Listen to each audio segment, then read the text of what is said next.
कलोई जे primary school में उस्तादनि ने बुनियादी सहूलतुनि जी खोट ख़िलाफ़ स्कूल जे शागिर्दनि वालिदैन पारां स्कूल अॻियां एहतजाजी मुज़ाहिरो कयो वियो। इन मौक़े ते कामरेड टिकमदास मेघवाड़, महेंद्रो मेघवाड़, लीमू मेघवाड़, तलूक मेघवाड़ ऐं शागिर्दनि अवामी आवाज़ टीवी सां ॻाल्हाईंदे चयो त कलोई गवर्नमेंट प्राइमरी स्कूल ज्ञानपाड़ो में 200 खां वधीक शागिर्द तालीम हासिल कनि पिया।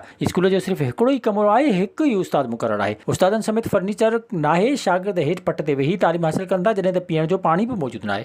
असांखे हिकिड़ो कमरो ॾियो बाबा, इहो कोठी आहे, असीं 200 ॿार आहिनि, हिकिड़ो मास्तर आहे, असांखे मास्तर खपनि था। 6-7 उस्तादनि जी हींअर बि जॻह आहे, उन जॻह ते हिकिड़ो उस्ताद 8 साल खां पढ़ाए थो। हिकिड़ो उस्ताद 200 ॿारनि खे कीअं पढ़ाए सघंदो ऐं कीअं उन्हनि खे तइलीम ॾेई सघंदो।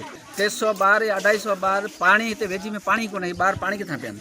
इहे जेके अहम मसइला आहिनि, लाइट ना आहे, पाणी ना आहे, टीचर ना आहे, बिल्डिंग ना आहे, जेको ॿार किथे वेहनि, इहे असीं बि अपील कयूं था हिन ॻोठाणनि जे तरफ़ां थी करे। हे स्कूल असांजा पंहिंजा आहिनि, पर अहिड़ा जेके बि तइलके में स्कूल आहिनि उते वैरान पिया आहिनि, उते टीचर कोन आहिनि, उते का बि सहूलियत ना आहे। ॿार वीचारा जेके आहिनि रोडनि ते पिया रुलनि ऐं असांजी तइलीम थर जी तबाह थी चुकी आहे। हुननि डीसी थरपारकर ऐं आला अख़्तियारनि खां मुतालबो कयो त नोटिस वठी स्कूल में उस्ताद ॾिनो वञे ऐं बुनियादी सहूलियतूं फ़राहम कयूं वञनि। विज़िट कयो अवामी आवाज़ मीडिया ग्रुप जी वेबसाइट awamiawaz.pk